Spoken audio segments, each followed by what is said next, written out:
Now here I have taken about 2 cups of grated fresh coconut, or maybe one medium-sized coconut which you can grate entirely. This is about 3/4 cup of milk, about 1 teaspoon of freshly ground elaichi or cardamom powder, and this is about 2 cups of sugar.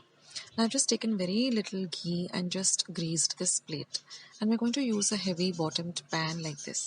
Now I put the flame on low and I've just added the coconut, the sugar and the milk into this heavy bottom pan, and I'm going to use a wooden spoon with a long handle, and we're just going to stir this mixture on a low to medium flame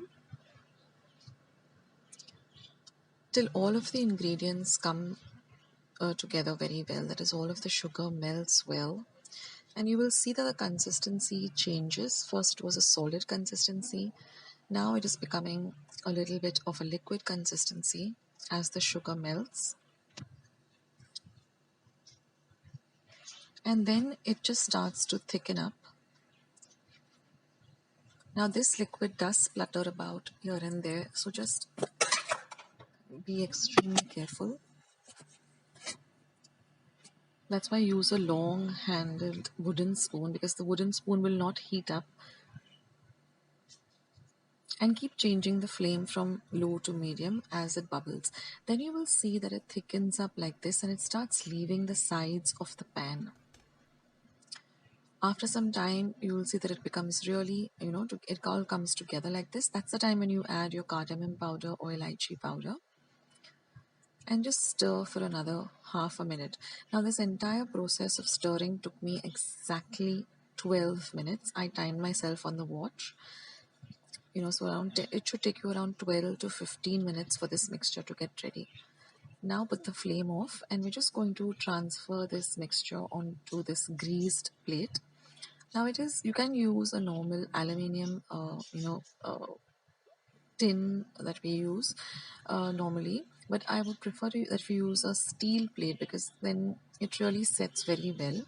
So if you have a small steel plate like this, just grease it with a very little bit of toop or ghee, or if you don't have ghee you can use even butter, but very little. Don't put too much, just about a drop of ghee.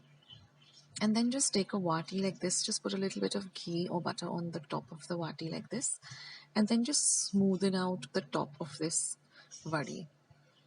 Now this plate should have at least an inch of thickness, because we want the vadis to be nice and big and thick. We don't want them to be very tiny and small. So even if you have an aluminium tray, you can use that too. Just press it down with the vati, because the mixture is very hot, so don't try to do it with your hands. This will give it a very nice even texture. And then when the mixture is hot itself, just cut them into a desired shape. Now I like the square shape.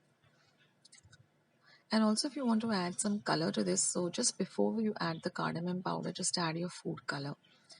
But I like it plain and white like this. It really looks very nice.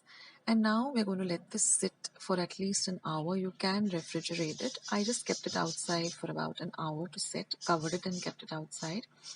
And then you just lift up each of the pieces carefully, and you get these beautiful vadis. And they harden up also pretty fast, but they're still soft, yet firm. They don't fall apart, or they don't have that barfi texture. They have a very different texture, so you need to try this out, friends, if you haven't already.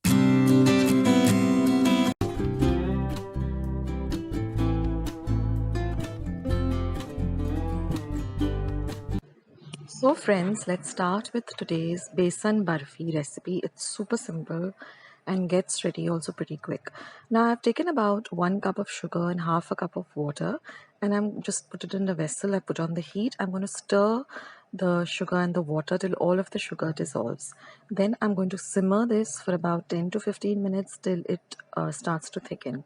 Now you can see the stream is not coming in a continuous manner. The minute it starts coming into a continuous stream like this, you know your sugar syrup is ready. So I'm just going to add a teaspoon of elaichi or cardamom powder, mix it and keep it aside. Now I've taken about 200 grams of besan or chickpea flour, 100 grams of ghee, and about half a cup of dry fruits. And I've greased my baking tray with some butter and put a baking paper, butter paper on it and lined it. Now I'm going to add the besan and the ghee to my pan, put the heat on, and I'm going to cook this for about 5 to 10 minutes till the mixture all comes together very, very well like this.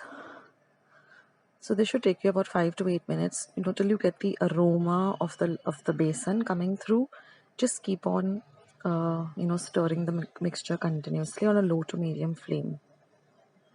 Now first it will all come together like this, and then again it will become into a kind of a semi-liquid form. Don't stop stirring, otherwise the mixture will get burnt. So just keep on stirring for 5 to 8 minutes. See, it's become into a liquidy form like this. And at this point you'll get the lovely aroma of the frying ghee. At this point you're going to add a little of the syrup at the time. Be careful, the syrup is hot, and keep stirring.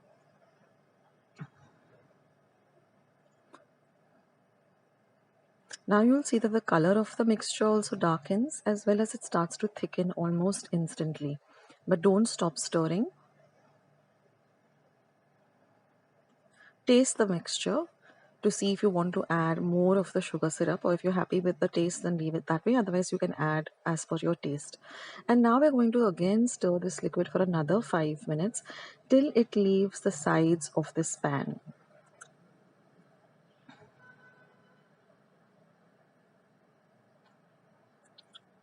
Now I'm just going to put some little bit more of ghee onto my butter paper.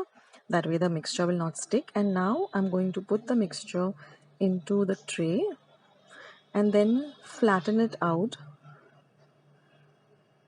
in this fashion.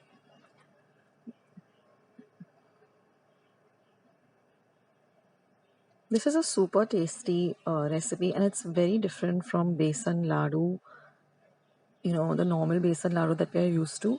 This has got a different taste altogether. So get all of that mixture in the pan, and putting the butter paper down, and also my cake tin rather, has a removable base, so it becomes very easy to remove the barfi. Now I'm just going to garnish it with these nuts. I've gone only with pistachios. You can, and almonds. You can make a mixture of whatever, cashew nuts, but just chop them up finely and then press them down into the barfi like this, so that it becomes the top layer of the barfi.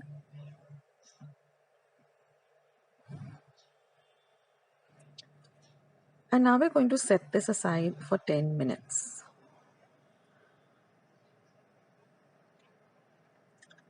Now after 10 minutes, I'm just going to roughly, just cut up the squares like this, because it becomes easier then to cut the squares later on once it hardens.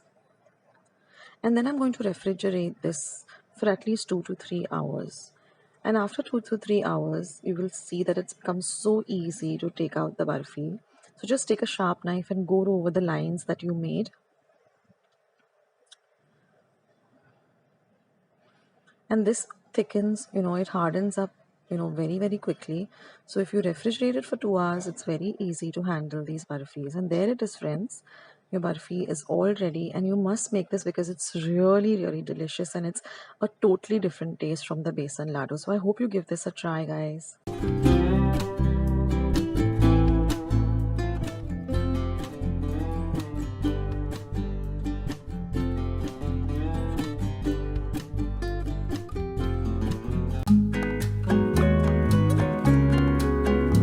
Bowl, I'm going to add 100 ml of melted ghee or butter, clarified butter, and I'm going to whisk this for 5 minutes. Now I'm using an electric whisk. You can also use a regular whisk. To that, I'm going to add 125 grams of powdered sugar, and I'm going to mix these two really well, and again whisk this for 5 minutes. So you can put a timer on your phone and whisk it till it becomes into a nice light pale yellow color.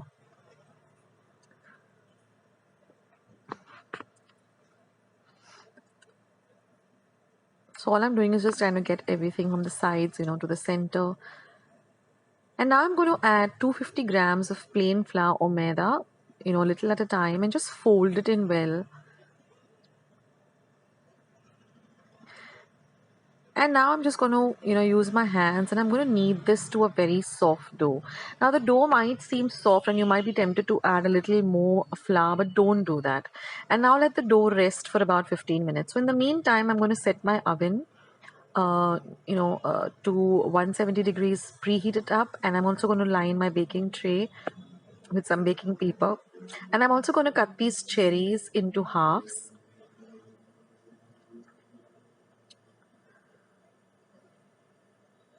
And now I'm just going to make small balls using a tablespoon like this and placing them and then placing a cherry on top. So don't forget to preheat your oven, for 10 minutes. And now we're just going to bake this at 170 degrees Celsius for 10 minutes. Keep an eye on the biscuits. They shouldn't be brown, they shouldn't get brown on the top. And then let them cool on a baking rack or a cooling rack for at least 5 to 10 minutes, and you'll see that the base of it should be light brown in color, whereas the top should be white in color. And that's it, friends. These beautiful cherry no biscuits are ready, and these will really look very pretty. Today's recipe, I've taken 1 cup of plain flour or maida. This is 1/4 cup of fine rava or semolina, 1/4 cup of melted ghee or clarified butter, salt to taste, and approximately 1/4 cup of water. Now I'm going to add the flour as well as the rava or the semolina to a bowl, add some salt to taste, and mix the three well. Now, if you don't have fine semolina, just grind the medium semolina in your mixer pot. Now I'm going to add 7 teaspoons of hot ghee to this, and I'm going to crumble this mixture with my fingers till it starts to resemble breadcrumbs. So you should be able to hold the mixture like this. That means the ghee has nicely coated the flour. And now we're just going to add very little water at a time and just mix everything. We don't want a very soggy dough and we don't want a very dry dough. So just add a little water at a time. Mix all the dough really well. And now we're going to knead the dough for at least a whole minute, till the dough doesn't stick to your hands anymore. So just keep kneading it.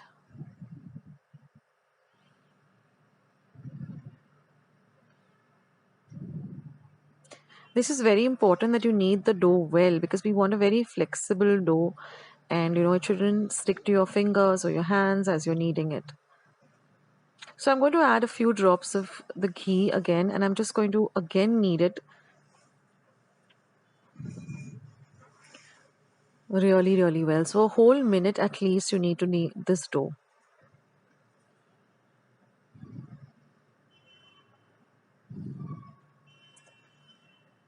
Now I'll show you a closer look of how the dough should be. It, if you poke your fingers or you press your fingers down on the dough, it should make a mark on the dough and it shouldn't bounce back like you would with a pizza dough. And now we're going to rest this dough for about 2 to 3 hours, which is also very important. Now we're going to start working on the filling. So here I've taken 4 cardamoms or elaichis. I'm just going to peel them, and then in my mortar and pestle I'm just going to grind them to a very fine powder. Now if you're using ready-made powder, you need about approximately 1 teaspoon. This really elevates the flavor of the filling. So once this is done, just set it aside. Now I'm going to roughly chop up some cashew nuts and some raisins, which are also called kishmish. We're just going to chop them up roughly. You could also add almonds.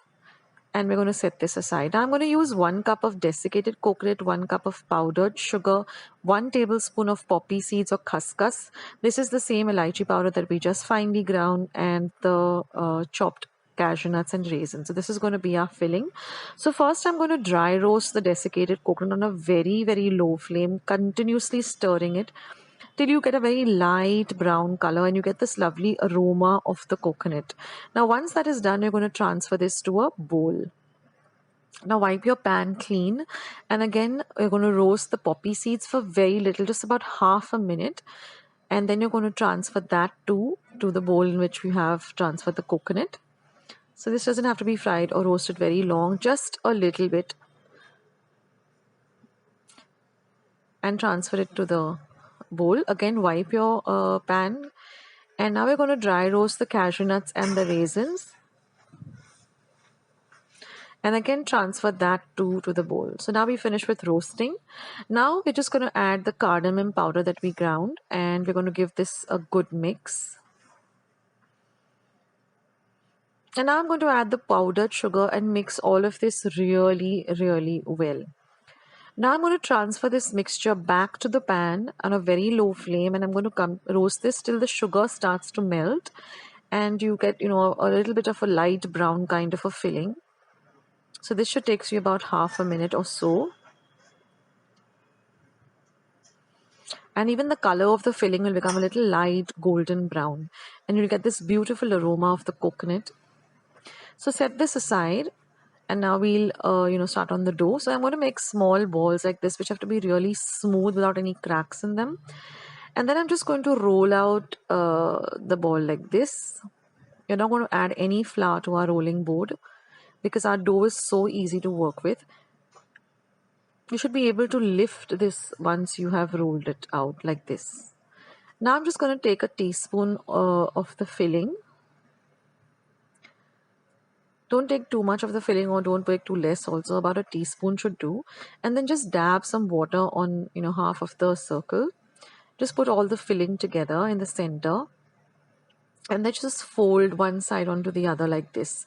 Now you got to seal the edges really well. This is very important, because if you don't do that, then when you go to deep fry these nyoris, they're just going to crack open and all the filling is going to go into the oil, and it's going to be a real fiasco. And then just cut off the edges like this. If you don't have a cutter like this, you can just use a pizza cutter or regular knife, and then just dab this design down. That's also optional, and then you get this beautiful nyori. So this is one way of doing it. I'll just show you a few more designs. So this is the same design. I'm just showing it to you again. Now, if you don't have this kind of a cutter, you can also make a design with a fork by just pressing down the fork on, once you have cut off the extra edges. And then this is another design where I'll just show it to you. So once you've done this part, then you just pick, fold to one side, and pick, fold to the other side, and you get this kind of a design. And then there's one design where you don't cut off the excess, you just dab down the wheel of the cutter and then just make a rough kind of a design if you don't want to cut off the excess and you like the crispy ends. And one is where you just cut off the excess and just leave it at that without making any other designs. So there are lots and lots of ways of making these nyoris. Each family definitely has their own special way of making it. So that's it. And then once all your nyoris are done, you're just going to heat up your oil. Now you can just put a ball of the dough into the oil to test if the oil is ready. And once the ball comes up like this and turns brown, your oil is all ready. So you just put the nyoris into the pan. Don't overcrowd the pan. And then just fry them till they're nice and golden brown in color. And drain off the excess oil onto some kitchen napkins, and that's it, friends. Your nyoris are all ready to enjoy. They're really crispy and crunchy, and the filling also is really yummy. So I hope you give this recipe a try.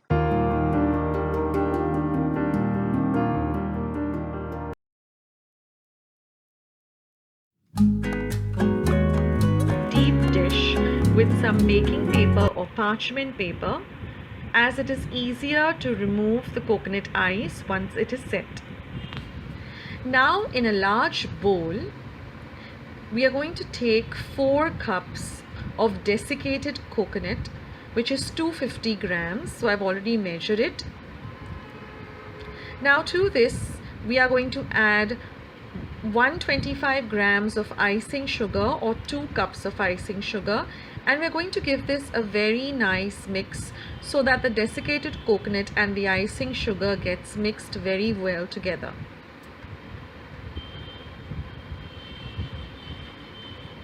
Now once the icing sugar and the coconut is mixed well, we're going to add 1 tin of condensed milk, which is around 400 grams.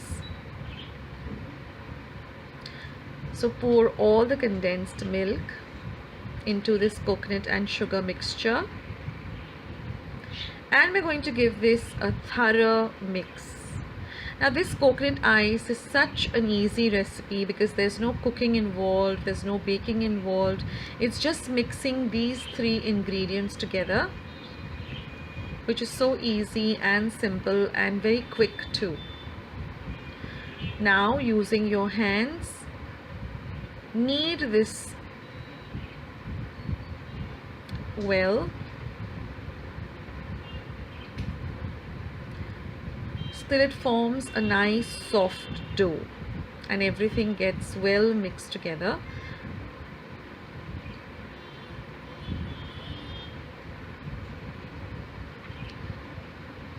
Now once our dough is formed, we're going to take another bowl and we're going to make this dough into 2 equal halves.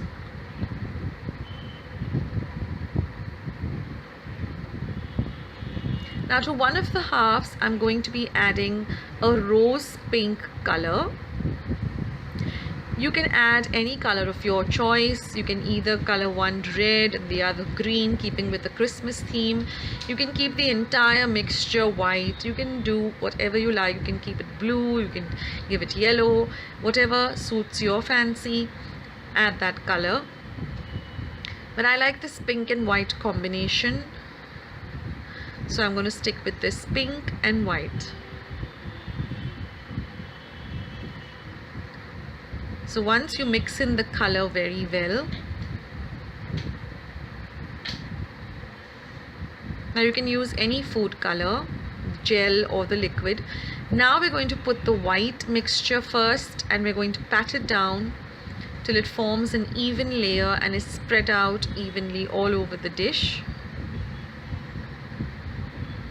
So gently using your fingertips, just tap it down till it gets nicely packed.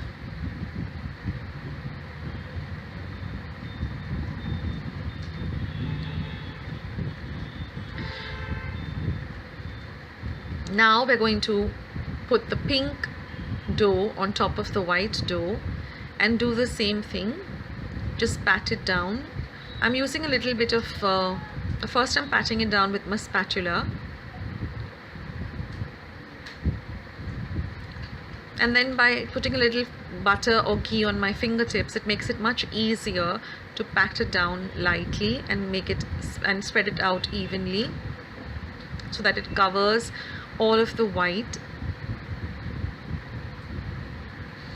Now this dough is very easy to work with.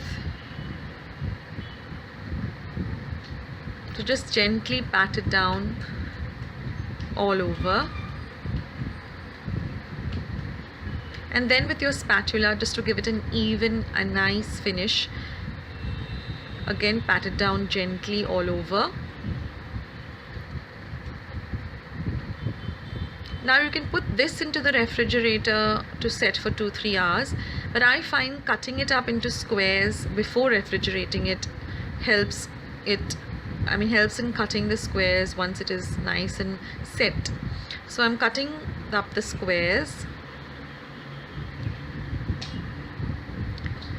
And then we have to refrigerate it for at least 2 to 3 hours till everything comes well. Our coconut ice is all ready to demold.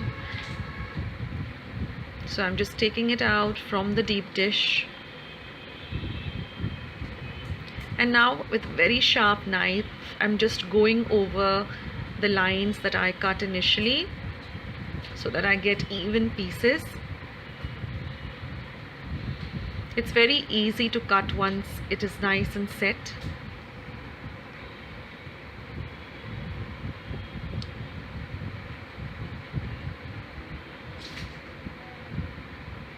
It is a little heavy on the tummy to eat a lot of this sweet, so if you cut it up into little smaller sizes, especially people who are very health conscious about the sugar content would like to have a smaller piece.